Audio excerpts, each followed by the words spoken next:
Well, today I'd like to welcome to UK Column Dr Anthony McCarthy. Now, Anthony is a director and founder of the BIOS Centre in London. He's a visiting scholar in moral philosophy at the Theological Institute in Traumau, Austria. He holds degrees in philosophy from King's College London, University College London, and the University of Surrey. He's the author of Ethical Sex, Sexual Choices and Their Nature and Meaning. And Anthony is joining us today to speak in a personal capacity. So welcome, Anthony. It's really great to have you here today. And I just want to ask you, what prompted you to write Ethical Sex? Well, thank you very much for having me. So I had quite an interest in philosophy from a young age, and particularly moral philosophy. And so I went to study that subject. And I found that moral philosophy was very interesting, but that the treatments of a very important area of life, namely our sexual nature, received very little serious attention within philosophy. So you had discussions in moral philosophy about all sorts of areas of life and political questions as well concerning property. And there was a feeling that people would have a general moral philosophical theory and that there was no special area of sex, as it were. So sex was actually treated, I think, in a very trivial way. It was treated as though it wasn't a special area of life. And this seemed to me to conflict very much with our own experience of this area of life, but also its importance in society. If one thinks so, I mean, one thing I thought, for example, rape is a particularly horrendous type of crime. But if you understand sexual ethics only in terms of consent, basically consent is the only thing that matters, it's actually quite hard to understand why that particular violation of consent seems to be so devastating, seems to do such moral damage to people. So that was sort of where I began, is with a frustration. And I mean, a very good example, there was a first year book called Practical Ethics by Peter Singer. And Peter Singer is a very extreme character. He's known for animal rights, but also he has endorsed infanticide. He's a very hardline utilitarian, if you like. And at the beginning of that book, he says that sex is of no importance at all for ethics, any more than traffic regulations. So you just have a general set of rules. Yeah, you have a general set of rules, for traffic, say, and sex is just like that. It has no special nature. And I thought, well, if you look at all of literature, the idea of a virtue connected with sexual morality, chastity, ideas about marriage, the seriousness of adultery, say, the importance of marriage, what the meaning of marriage might be. If you think about those questions seriously, you realise it's nothing like that at all. So you wonder why in philosophy it is so neglected. And I think downstream from that, as it were, you have big changes in the culture, and people don't really know how to address these questions, because they keep coming back to, well, is it consensual? Which is, of course, that's a very important consideration. There's a lot to be said about the nature of consent. But is that all there is to sexual morality? Whether something is consensual or not? It seems to me not. Quite right. And so really, we're looking at the whole sexual revolution. It's obviously reshaped and possibly distorted the meaning of sex in a lot of ways. Do you feel that might be the case? Yes, very much so. And I think actually we see a lot of confusions arising from what I would take to be a misunderstanding about the nature of sex. So, I mean, the most radical sort of change comes about with the promotion of contraception. The contraceptive pill obviously has very big social consequences because it gets people very used to the idea that sex is, that there's nothing essentially about sex which relates to procreation, to the coming to be of new. And women's liberation as well, women's liberation, where in a way this promise of career freedom and sexual freedom and financial independence, which, all sounds very good on the outside, but, actually, has it made women happier? And I know a lot of women at the moment who have, it's led to loneliness and insecurity, actually. So, that is a whole new area that I think people have overlooked, the fact that has it made us happier? It hasn't made men happier either. So, do you agree with that? Well, it certainly... it certainly hasn't been a utopia, put it that way. And I think there are very serious costs. So there's a question. So it's sold in terms of an increase in your autonomy, an increase in your range of choices. And with an increase in your range of choices, that is taken to be necessarily a good thing. Okay. Now, this is a general point about choices, actually. An extension of your range of choices within a society creates all sorts of social pressures that you perhaps didn't anticipate. One consequence, you might say, and this is sort of connected with the sexual revolution, is something like abortion. So someone says that is now a choice that can be legitimate. The law will support you. The medical profession will provide for this operation for what had once been seen as something seriously wrong or problematic. Okay, so you now have a choice you didn't previously have. Well, an effect of having that choice, aside from the moral question about abortion and whether the taking of an unborn life is morally wrong, is that a woman who is now pregnant starts to become viewed differently. You don't think, well, she's pregnant, so she's going to have a baby, so we have to think about how to help her. You might think, well, why the hell doesn't she have an abortion?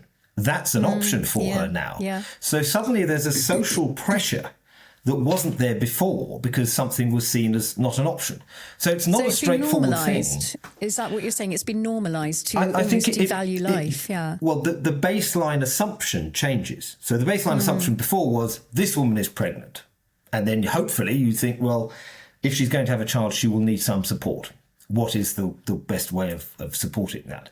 But if you stay, but now she has a choice to end that pregnancy, and you end the pregnancy by destroying the unborn child, well, then she's in a very different position socially, because now people look upon a pregnant woman and they might think, well, she shouldn't be pregnant, or why should anyone pay for this?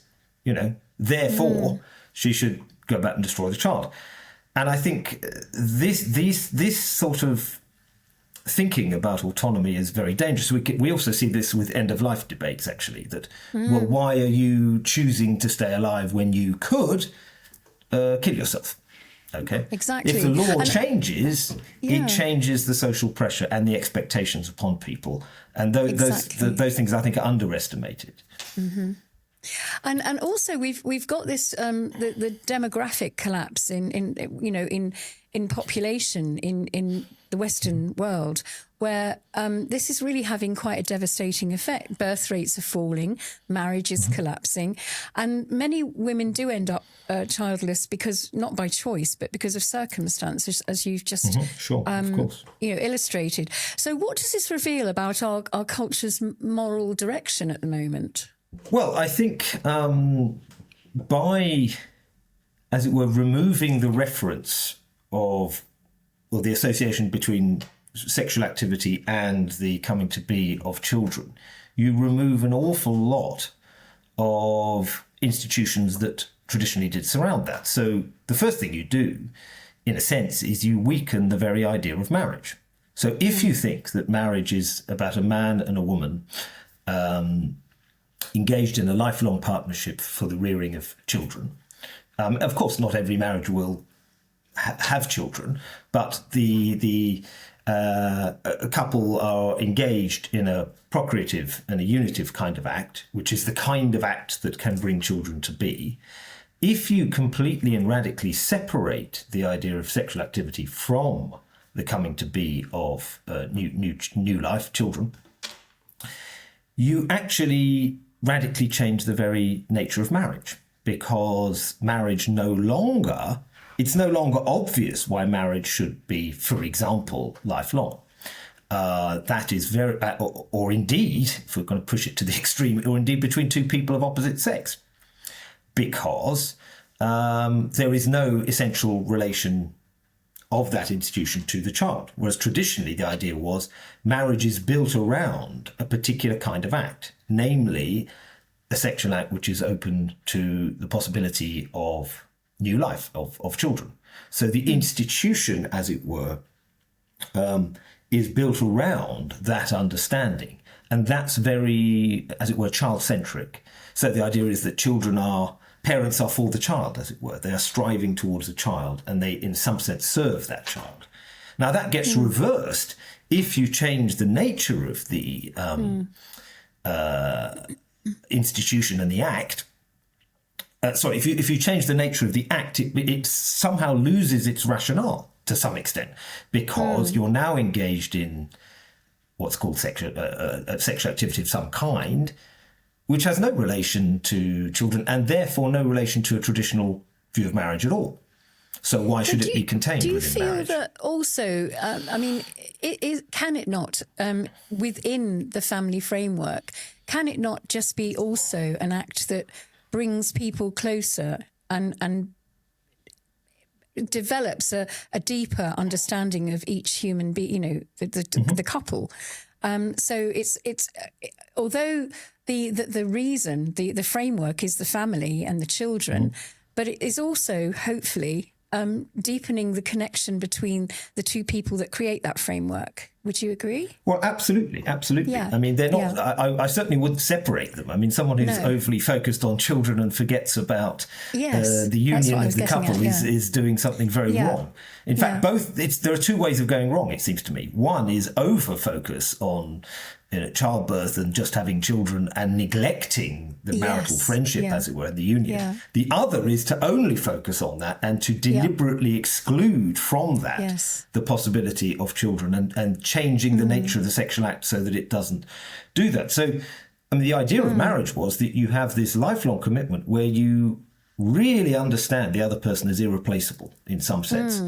So this brings us on to the question of then, if we look at the whole LGBTQ expansion and the trans movement, that in a way, that kind of, this is really, a lot of young people are getting involved in that. What deeper philosophical or cultural forces are driving that in respect of what we've just talked about? Well, I think if you change the nature of the sexual act as the sort of sexual revolution tended to do, it changed the societal understanding of it, then very quickly it becomes reasonable for someone to say, well, if you can engage in sexual acts for emotional reasons, completely unrelated to marriage, completely unrelated to the idea of building a life around these acts and children and the marital union and everything that goes with it, then why do you, for example, condemn homosexual activity, say, or other forms of sexual activity, which had traditionally been rather condemned, and sometimes in rather brutal ways, has to be said. In a sense, they have a point, because if you have changed the nature of the sexual act, and if you say that that act now no longer has any sort of marital meaning in itself, it's merely a matter of choice, then why not engage in other kinds of sexual activities, or indeed change the nature of marriage, which we've seen with the legislation on same-sex marriage, which completely changes the meaning of marriage. It is now no longer has that traditional meaning. Exactly. So I think, in a sense,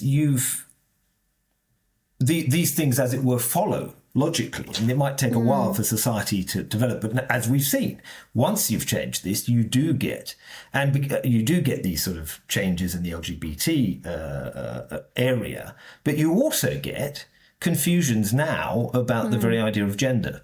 Because in a sense, what you've done is by changing the nature of the sexual act, you've changed the fundamental idea of masculinity and femininity, male and female, and as our bodies as having a kind of meaning, I would say a marital meaning. So once you've done that, you don't really, when it comes to the LGBT area, you can't really argue, it seems to me, on grounds of traditional morality if you yourself have agreed with the sexual revolution, say. If you've agreed I do with that think change. the whole thing about sexual identity, if you can somehow separate the biology from the identity, I feel that this, again, it serves a political agenda where at the moment we're getting this whole identity issue, because if you destroy someone's identity, which basically you're destroying their sexual identity and replacing it with something else. And if you can do that, it kind of is very easy then to morph into the whole transhumanism agenda, which I don't necessarily want to touch on too much, but also we're talking about, digital identity.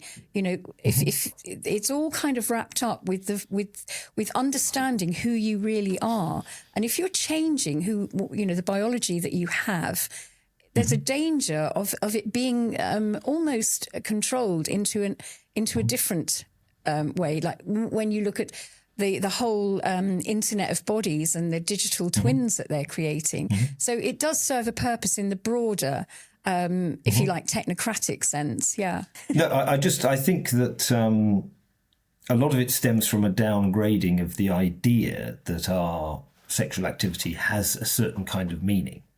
It relates to an institution called marriage, it could be argued. Now, if you don't take that and you say, well, no, I'm a creature and I have autonomous choices and I get to decide my identity and I get to make myself and do all these things. Okay, but then you're denying that our bodies have a particular kind of meaning. So are you then going to impose a meaning on things that people had thought had a meaning in themselves, or that marriage had a particular kind of meaning or something like that? And of course, as soon as you do that, as soon as you degrade the idea that your maleness or femaleness has a certain kind of meaning, which relates to biology, and it has many other meanings, but of course biology is fundamental. Once you do that, then of course you get people creating their own identity, sometimes in opposition to their biological nature. And that, I think that does, if people ground their identities in something that is unrelated to their, the meaning of their bodies, as it were, the meaning of being male or female as they relate to each other, if you define something yourself outside of that or in opposition to that, then it seems to me that that's a very fragile basis for an identity, because it's not actually grounded in certain things that we traditionally have thought were required. And if that's the case, then politically, it seems to me that, if somebody has a great deal of power, they don't want people to have strong grounded identities, which they find, for example, in a family. They become much more atomized, they become much more fragmentary. And the family framework does actually give that security and stable basis for developing your own identity and your own opinions and everything. So in a way, we've seen the destruction of the family unit, and that does serve a bigger agenda if it is all about control, which we're seeing more and more these days. Now, do you think men have been culturally encouraged to avoid responsibility? Because this is what I'm seeing, family, and adulthood. Are we raising boys who are disconnected from fatherhood as a sort of a moral calling in a sense? Well, it certainly seems that way. I mean, I think it's, there are many causes for these things. I mean, I certainly don't think, the sort of economic setup of our society is particularly supportive of families. It's the dependency, isn't it? It's creating this dependency on benefits, which allows for the men to take no responsibility and the women to live alone and receive benefits in this dependent sort of cycle, which isn't good for anyone, really. And also you've got fatherless sons and daughters, but sons particularly. I think we've got all these boys that have no fathers and no role models, so that can't be very healthy for them either. Well, I think if you weaken the fundamental idea of marriage, the fundamental institution, then clearly you lose a great deal of foundation and grounding in the bringing up of people. That can be threatened in many various ways. Certainly, the welfare culture can be part of that, but also a culture which basically doesn't support families either. A highly consumerist culture, which is constantly sort of, actually a very revolutionary way, constantly undermining, in the name of profits or whatever, undermining all sorts of social structures that did favour the family, because the family, in a sense, is a world in itself. And there are certain people who don't want worlds in themselves, because those worlds in themselves, as it were, are inherently pre-political, and they're actually, where I would argue we can discover some of our greatest freedoms. Now, if you break that and you weaken that and you do it in the name of freedom, in the name of choice, well, you can end up with these expected or unexpected consequences, depending on who's thinking about it, where you have much weaker individuals who see themselves as consumers, as choice makers and things like that, bereft of the frameworks. Now, that can be very damaging to men, who now think, well, why the hell should I take a lifelong oath to another human being or woman? But also if, with maybe radical feminism or something, you have women who regard these things as, outdated or sexist or whatever, well, then, of course, then that will change how women view these things. I think a lot of people, men and women, are very frustrated by this. They do not think that the results have been particularly good, that the costs of this so-called increase in autonomy have been very high, and a lot of people feel more enslaved than ever, ironically. So you have this supposed increase in autonomy, and yet people feel more and more enslaved. And actually, sex is a very powerful force within our lives, and that can be monetized through pornography, which is a kind of ultimate form of enslavement. I was going to get onto pornography because, that's a real thing, that's an extreme case. And just one thing about identity. I mean, to me, someone might say, well, I have this sexual identity or whatever. That's actually quite a strange thing in a way, if you think about it. I mean, why do you define your core? One of the most important things about you is who you are attracted to, as opposed to what kind of being you are, a male or female or something like that. But I do think it's interesting that one of the strongest forms of identity people tend to identify is with a sexual identity. So that maybe suggests that there's something very important here about who you are, that this is not just, what kitchens you happen to like or what football team you happen to prefer. There's something about those kinds of desires which relate to something beyond yourself. And so, in a way, I understand people who want to identify in a particular way around the sexual things. My question would be, in what sense does that have a deeper meaning? I can understand it in terms of marriage or being a husband or being a father or a wife or a mother. Those seem to be very fundamental kinds of roles within life. But having a sexual predilection for X, I don't really see how that's a fundamental role within life with which to identify. And why should that be the most important thing about you? It doesn't seem to me obvious. Yeah. And with pornography, I mean, it seems that we're men and women are affected by this, because it takes the ability to form, meaningful relationships away in some ways, because it's all about the sex and the drive for sex. Without, I feel that it's debasing the whole fundamental act, isn't it? Really, sure. And a lot of boys and women are looking at, it's not just men; it's women are looking at pornography, and it's becoming addictive, and it's becoming almost like a benchmark of how women are treated. Would you agree? Yeah.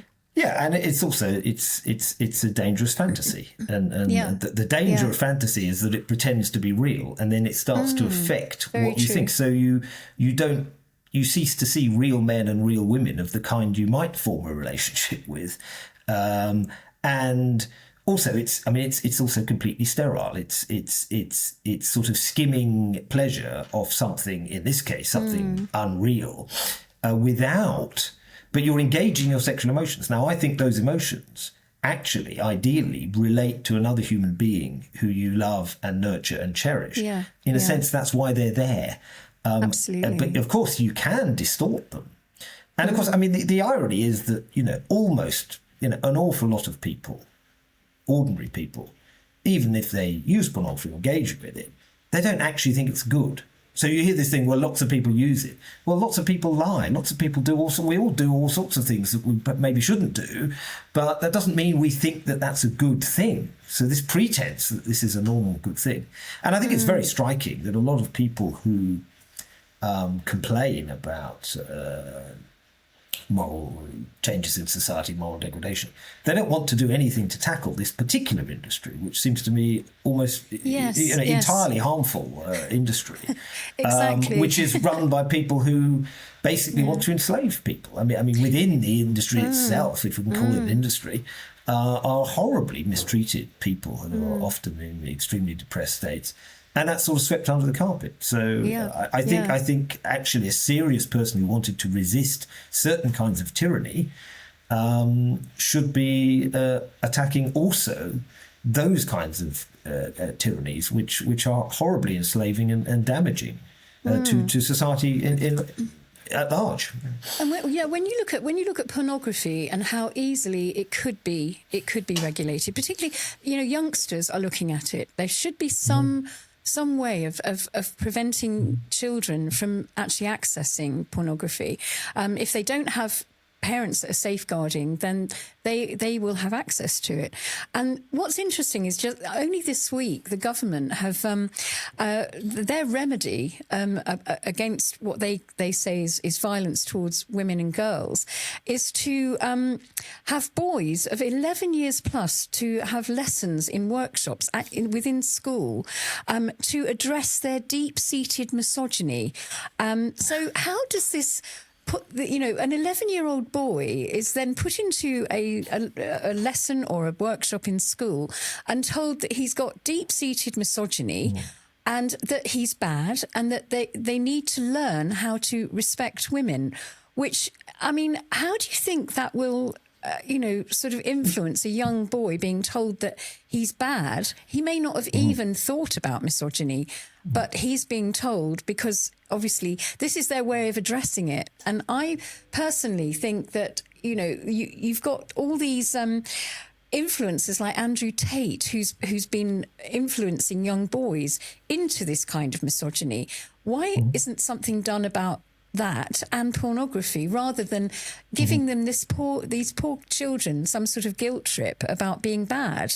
Because it's not going to work.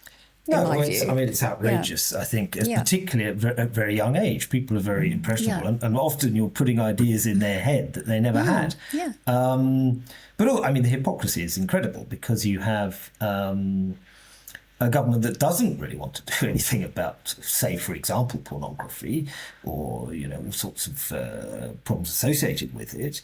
But at the same time, it's going to try and indoctrinate 11-year-olds with a kind of almost a social theory that somehow you have an inherent tendency to treating women appallingly. Well, okay. Here's an industry that treats women appallingly and degrades everybody involved and is extremely addictive and horrible. and you're doing nothing about that, that's just, ignored, and then you're going to get into schools and you're going to try and rewrite, sort of rewire people.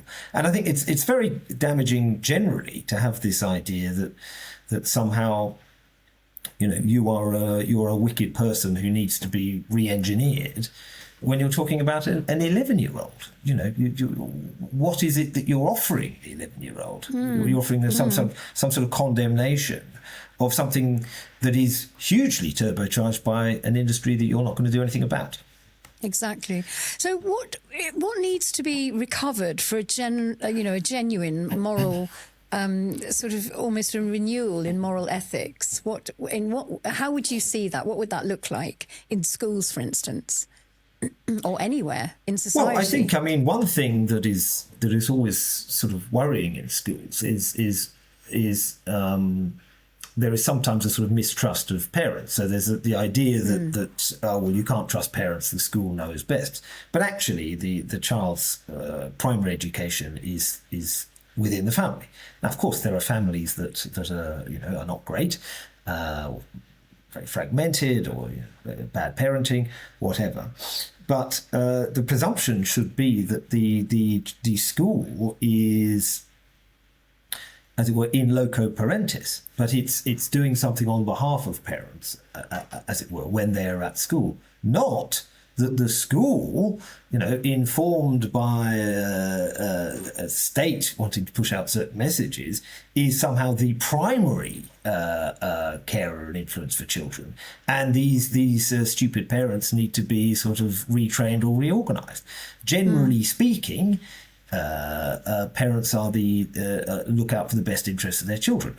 Of course, there are failures and there are people, but I'm talking generally that is the more suitable area whereby the child is understood as having come from a father and a mother, having a particular identity within a home. So I think. I think strengthening the idea of marriage is a very good place to start, to say that this is actually, if you're a parent, you are to some extent living for serving your own children. And that's a natural instinct that many people have, but it's often undermined or threatened by an extremely consumerist society. A way of thinking and talking that is ultimately sort of radical or even hyper individualist. Okay, I would say that a fundamental pre-political building block is the family, and it's through the family that you discover the importance of persons, the irreplaceability of persons, but also bonds, your connection to heritage and history, also your responsibility for the future.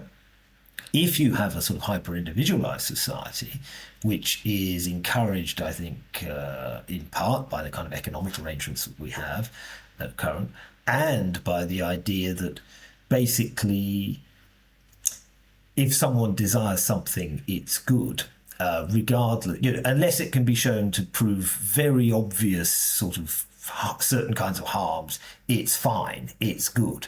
If that's your sort of presumption behind everything, it seems to me you're not going to get a particularly ethical society, because actually that's a very unrealistic way of viewing any society. The idea, particularly in the West as well, because there are other cultures, other religions that do value family. I mean, most of them actually. You look at Islam; they're very family oriented. So Hindus. Judaism, they all seem to have a very, very strong sense of family. What happened to Christianity? Because it seems to have just lost its moral compass at the moment. And how do we get back to that? Because Christianity is supposed to be the Western religion, and we've gone so far away from it. So how can that be reclaimed in some way? Well, I think you might sort of say in what's called the West, you have a kind of Christian heresy, which is called liberalism. Yeah. And liberalism becomes very powerful. It's associated with sort of economic production at certain points as well, and certain ideas about freedom. And these are very powerful and in many ways very attractive ideas. But the problem is that then becomes unmoored from the Christian culture from which it arose. And that unmooring is very dangerous, because then liberalism, as it were, becomes almost like an acid. It starts dissolving the very structures and foundations that gave rise to it. So I think it's a particular problem in the West that we think of things in terms of what you might say an overemphasis on an idea about autonomy, removed from the kind of moral framework that made sense of that. And actually, I would say almost like a worship of man. So you end up with this idea that man is somehow this godlike creature, or if man desires something, it's good in itself, and all I need to do is say choice. And then you just have a few restrictions here and there for really things that are kind of obviously problematic. But there's no deeper understanding of what man is for or anything like that. How we get back to that? Well, I think, encouraging sign is I think people are exhausted by it. A lot of people are exhausted of what's called liberalism, because they think, well, it does seem to have destroyed, for instance, to some extent, the institution of marriage. It doesn't actually seem to be bringing home the kind of economic results and prosperities that perhaps once it did. And more people are reacting against it. Now, people can react against liberalism in all sorts of ways. Some of them can be very dangerous, if not worse. Sort of extreme collectivism, for example, or a vicious reaction. But in fact, true liberty, I think, has to be grounded in a sort of return to certain kind of ethical understandings of our role. And at a very basic level, that starts within the idea of the family, I would say. So being a man is understood for many people, obviously not for everybody, but in terms of what it means to be a father, what it means to have a lifelong institution that treats every new human being as somehow irreplaceable, not just a consumer choice. A move away from a sort of view of seeing everything as transactional, everything as replaceable. Yes. Now, traditionally, religion strengthened that role. Many people are not religious, but I think that the truths about the family can be understood by someone who, without a religious faith, just as easily. And many people are coming through that. So I think in a way, the exhaustion of our society and the creeping sort of totalitarianism that comes with it, if you have an ultra individualist society, what you find pretty soon is, the government actually, in those circumstances, can push through a lot more repressive measures than they could when there were stronger communities and stronger families. So I think, focusing on your community, on your family, is one way in which you can start to resist some of these. I mean, it is interesting, because actually, just to endorse what you said, just lately I've been talking to a lot of younger people. I mean, I'm talking people late teens, early to mid 20s, and they are almost rebelling against this whole, I suppose, destruction of the moral fibre of our society, and that that has, all of that has been quite celebrated, I think, with women's liberation and the destruction of the family unit. And they're saying, well, we want to get married early and have children, and there is a bit of a turnaround. Do you think that because it's been pushed so far, and this exhaustion that you're speaking of has actually pushed people to actually wake up and see what's really going on? I do. I mean, I think it's partly because people get that it's just not plausible to carry on like this, as it were. Whereas maybe it was, in the 60s, there was a very different atmosphere where things seemed possible and there were these utopian visions and this would somehow lead to... But the results are in. The statistics have been a disaster. And actually, very many social changes, they say, this will be fine, this will lead to greater liberation. People at the time said, well, actually, what it will lead to is the kind of things we see now. And that's exactly what's happened.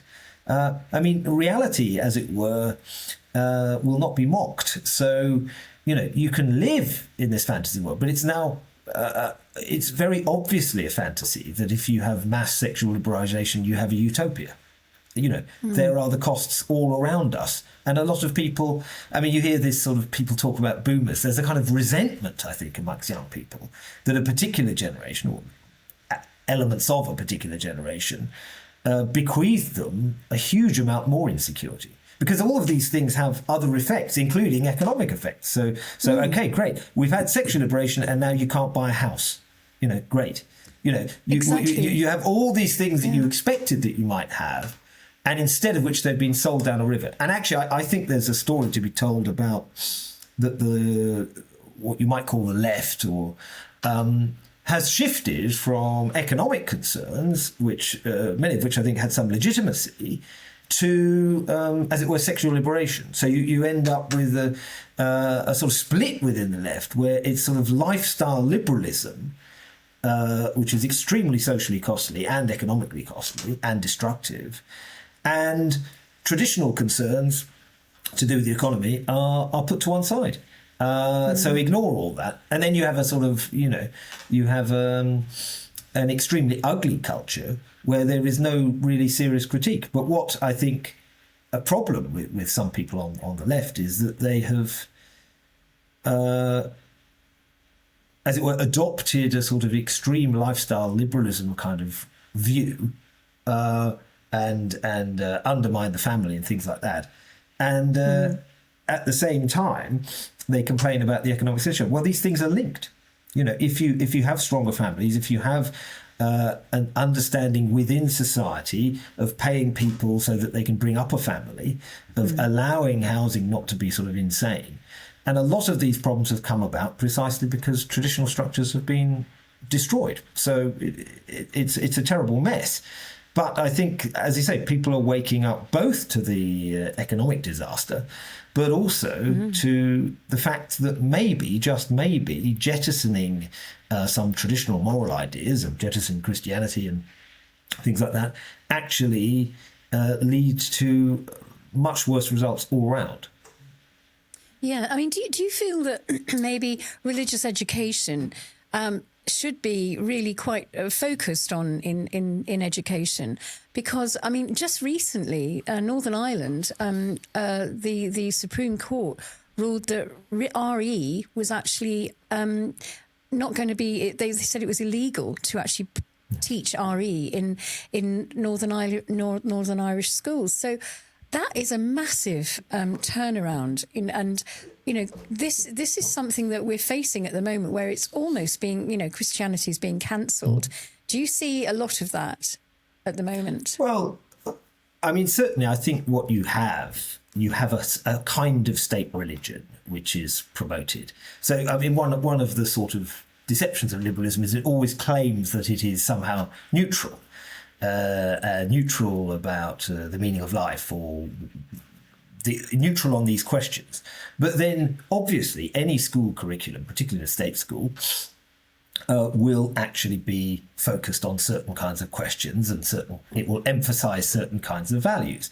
So what you have, broadly, you have had, and we've seen, people talk about the woke stuff or whatever. You see a very partial and biased emphasis in sort of personal social education, used to be called when I was at school, on certain kinds of lifestyles, and certain kinds of things are wrong and right. And those can be very much in conflict with some traditional religious ideas.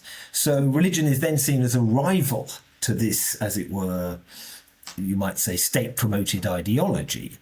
And any state, in fact, in the end, will not be very tolerant of despite what it might say, will not be very tolerant of views which fundamentally question, say, things like marriage or the upbringing of children. So I think there's inevitably going to be friction and conflict. But I think the thing to remember is a particular ideology which functions almost like a religion. It has its own, heresies and punishments and ways of enforcing things. That is going to be jealous of traditional religions, particularly when traditional religions actually question some pretty fundamental ethical questions, as opposed to some milk toast, kumbaya, generic messages which are inoffensive to anybody. Because religion actually, is a very important thing in people's lives, but it's also historically important. So I think, I think being aware that certain things that are pushed are necessarily intolerant. So, for instance, and sex is actually a very good example. A traditional view of sexual morality is deemed as extremely offensive or bigoted or phobic or these sorts of things. Well, those are actually the deep-seated beliefs of religions over thousands and thousands of years across the world, throughout history. And we have a very small minority, very recent view within world history, which is radically opposed to all of that. And that is taught as though that is absolute common sense and all of this religion stuff is false. So it doesn't surprise me that such repressive measures come in. Of course, it's not very good for the self-image of a country which claims that it's liberal, because it says, well, we're neutral. But I think that neutrality is really ultimately a sham. You can't just park fundamental questions. What you can do is have really serious discussions of them. But that, of course, is not... If you look at all the name-calling that surrounds these kinds of debates, that is clearly not the interests of many of the elite in this country. And I presume Northern Ireland. Yes. Yeah, well, that's interesting. Now, abortion and assisted suicide, I know we touched on it earlier. Are we witnessing a fundamental shift in how society values human life? I mean, we're having this massive debate at the moment going on in the House of Lords about assisted dying, and the Lords are doing a sterling job at defending the value of human life. And of course, it's now going into next year, and it's ping-ponging around this whole committee stage.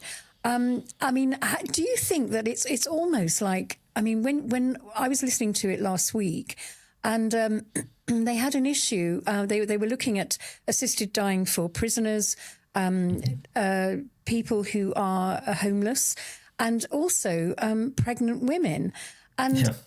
This whole issue came up about do you encourage a woman who is pregnant to have, to take assisted dying, that decision? And it was defended very heavily by Lord McKinley, who just, he really said, we need to value the life of the fetus because it's feticide, basically. And, I couldn't believe Lord Falconer absolutely... said, it's a fait accompli. If she's pregnant, then, the fetus dies as well. Unbelievable. Yeah. What's your view on that? Well, I think it's a very good illustration of a kind of fanatical position. And the fanatical position is there's this thing called autonomy, and that, as it were, is where we put all the value on autonomy. And we don't actually address the actual choices. So if people talk about, I've got a right to choose, Well, a right to choose what? I mean, fairly obviously, what matters is what you are choosing. That's what needs to be examined. What does that involve? Okay, not just this sort of abstract universal right that actually doesn't go into a description of what's being chosen. So you see this with the abortion debate. Well, I've got a right to choose. And then someone says, well, choose what? And then you need to talk about, well, what is an abortion? What is the status of an unborn child or fetus, an embryo? What metaphysical status does that have? And what does that mean morally? Those are very big questions which need to be debated. But they get completely ignored if someone just says, I've got a right to choose and you're anti-choice. Well, what's the choice? You know, that's not what you say about almost anything else. Okay. And just look at laws we have. But what we've seen in the Leadbeater debate is, again, I have a right to choose. Okay. And then people are saying, well, let's examine what that means. What does it mean about traditional ideas about the taking of an innocent life, okay, including your own? What does it actually mean to say that? So we have immense dishonesty from Leadbeater. She gets very, very angry if you say suicide. Yes. It's not suicide. Well, it's willing your own death. It is. And getting the equipment to carry it out. And in fact, the legislation has to change the current Suicide Act, which makes it blindingly obvious that it is about suicide. The reason is that suicide still has an emotional charge for lots of people. They think suicide is something bad, something to be avoided, something you try and prevent people from carrying out. So, I mean, the Faulkner response was interesting because, in a sense, it shows that there's this fanaticism of this so-called right to choose. And no matter what you plug in at the end, like, well, what if the woman's pregnant and it looks as though she's in choosing that she's taking another life as well, and he's got really nothing to say to that. Yeah, exactly. And this shows the fanaticism that, in fact, there's a driving force that this must be legislated and we must ignore all amendments, all questions, all of the evidence. The Royal Colleges are not in favour of it. You know, the disability groups are not in favour of it. Exactly. Because the people who are opposing it generally will see how it will affect all sorts of vulnerable groups. Okay, this religion of autonomy will actually have enormous numbers of victims, of people who don't actually have much autonomy, but will feel social pressure and will pressure themselves to end their lives. So I think that's why we get these kind of grotesque ones. Yes, yeah, absolutely. Now, what also I was thinking, you know, because they were talking about, you know, people with severe depression, and of course, if someone is for instance, this bill at the moment is for people with 6 months to live or less. And you wonder if a homeless person, for instance, is homeless, they've had a diagnosis of whatever, and they've been given 6 months to live.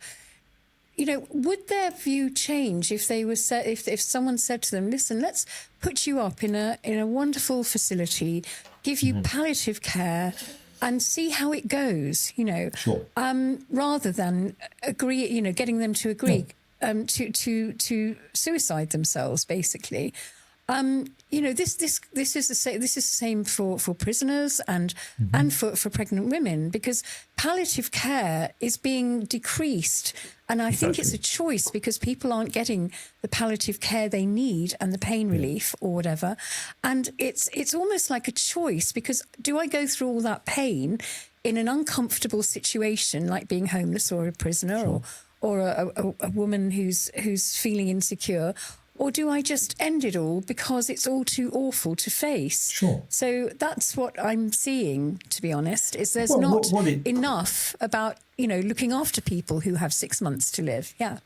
Well, it's the very opposite of actually what medicine is about. Exactly. Medicine is about healing. And interestingly, actually, the Hippocratic Oath, which is a pre-Christian oath by several hundred years, it specifically rules out euthanasia.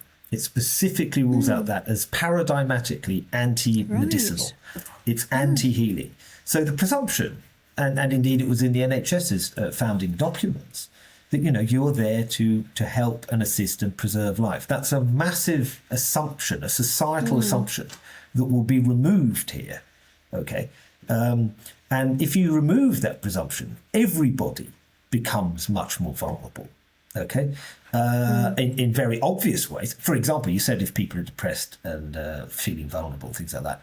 Well, unfortunately, given human nature, there are very many people, maybe all of us at some point, who, you know, find other people very burdensome. And it may be that we send out a message, knowingly or not, that actually they are pretty burdensome and they would be better off being dead. And other people would be better off if they were dead. Okay, exactly. So that thought true. then seeps into people, particularly people who are depressed, particularly people who feel undervalued. And the idea is basically that the message goes out. There are certain lives that are unworthy of life, to use a phrase used in the 30s.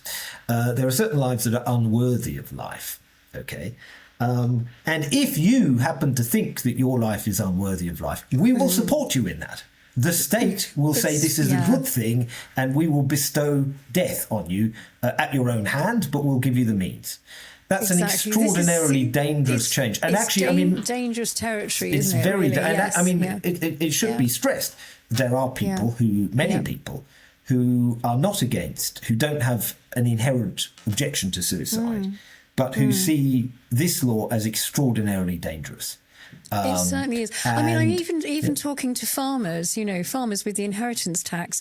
If you're an elderly farmer and you've been, a lot of the farmers, I've been talking to them quite in depth, and there's some of them who, might be in their 80s or whatever. They don't, they know that if they don't live past April, then their farms are going to be gone for their families, and they're even turning down cancer treatments in order that they die before April, which is just an awful thing for people to face. And it just shows you exactly what Starmer's government is actually creating here. Well, I think I mean, it's very striking that Starmer, there was a leak in the Guardian newspaper, which was of a memo which shows quite clearly that Starmer has been backing this bill behind the scenes, and it was very deliberately brought in as a private member's bill so as to escape certain checks and balances. And I think it's actually quite a fitting with regard to Starmer that it seems to me the one bit of legislation, he hasn't done the legislation he's promised in all sorts of areas, but the one bit he really is committed to is something to help people to end their lives. It sort of seems to sort of be reflective of an attitude to people as people who you don't value the inherent value of their lives at all. Rather, you make life very hard for all sorts of people, and then you say, oh, well, that could be a valid reason for an assisted suicide. I want to avoid inheritance tax. I mean, you have a bill that doesn't, at present, doesn't really have any safeguard against that. And in fact, this kind of legislation, I think you can have no real safeguards. We've seen in every other legislature where euthanasia's come in, that it very quickly expands to cover a huge amount of other cases because there's nothing inherent. For example, 6 months to live. Well, I'm, first of all, predicting life, length of life is notoriously difficult, but it makes no reference to pain. So someone might say, well, what if I'm in great deal of pain, but I haven't got 6 months to live? Aren't I being discriminated against? Why don't you give it to me? Okay. So it's all of these things become very arbitrary, and there's a slippery slope problem that if you can't give a justification for something further down the line, there's nothing in the legislation that doesn't protect against a similar rationale being given for something that goes beyond the law. So it's really terrifying. The good news is that a lot of people, religious and non-religious, left and right, people from all sorts of different backgrounds are opposing this very strongly. Yes, I think it is revealing itself. I feel that the beast is revealing I think what it itself, does is it exposes the fanaticism of those pushing it, because in a sense they have. And actually, going back to the sexual revolution, we were told abortion, for example. Oh, well, it will just be a few very difficult cases. Just a few small, very and then difficult cases. They change things, don't they, to make it... Well, very quickly. We could be facing 300,000 abortions, I think, the next figures. And people warned at the time that this would happen. And they were told they were nutters, they were naysayers, scaremongering. And this has happened again and again and again. With these radical social changes, there are people who warn about the dangers, and they're dismissed as cranks or lunatics or whatever. And then 30, 40 years later, exactly that's happened, and society has become coarsened and changed, and people say, well, that was a long time ago, move on, And it is concerning that this could all lead to the Canadian model that we're seeing unfolding in Canada with the MAID system, the medically assisted dying, and how vulnerable people are being encouraged to take their own lives. People with mental health issues and just general depression, and it's really concerning. It's almost as though our government are really pushing this through to accelerate it to that level. Would you agree? I'm just worried that that's where it looks as though it might be going. I mean, I think what one can certainly say, of course, there are hidden motives. I mean, Matthew Paris, sort of very much an establishment journalist, openly came out and said, well, this will save loads of money and it's a good thing. And of course, he was sort of, people told him to be quiet, but I think he said the quiet bit out loud. I think some people are just so obsessed by this autonomy idea, this idea that this is some sort of great new expression of autonomy, that they just couldn't care less about the consequences. It's become that's what's worrying. Is it's become almost a quasi-religious obsession, such that any evidence is irrelevant because this is such a great good. And it's because basically what they're saying is some people want to do this, and therefore that's it. And hang the consequences. And actually, I noticed John Gray, who's quite an interesting philosopher, who is certainly pro-choice at the beginning of life with abortion, and in principle pro-euthanasia, or at least assisted suicide. He came out the other day and just said, this will mean death panels. This will mean horrific people making decisions ultimately over whether your life has any value, or agreeing or pushing your own assessment of yourself. And he doesn't like it at all. So it's not only people who have a principled objection or some idea about the sanctity of life. It's people who have no principled objection, but they see exactly where this will lead to, where it's going. And I think, this obsession with, it goes back to this idea that you can create yourself in any way, and that all of your choices should be affirmed, regardless of what they actually do, what they bring about. Gosh, we've covered so much. And do you know, this has been a fascinating conversation, and I could talk to you forever. But I'm not sure how long we've been. It must be an hour. I haven't looked at the watch actually. But oh gosh, yes, we've just been over an hour. So where can we find your book, your ethical sex? So book? I think it's still on Amazon. So it's amazon.co.uk. Otherwise, people can write to me if they would like. My email is McCarthy, all one word, lowercase, at McCarthy at bioscenter.org, O-R-G. Oh, right. I'll put this all in the in the notes. Give you the details. So no, if they want to find out more, then I'm very happy. And are you on social media at all? Not really, no. I look at it, but I don't. Keep a low profile that way. Absolutely. Yeah. Okay. Well, do you know, I could talk to you forever. I mean, is there anything else that you'd like to say to finish up? Because, we've covered a lot of detail, which I think it's probably a good time to stop, because there's so much information here that I think people will probably watch this over and over again. I know I will, because you've really answered just about every question I had, which is, was quite a lot of questions. So it's been a really, really interesting and eye-opening interview.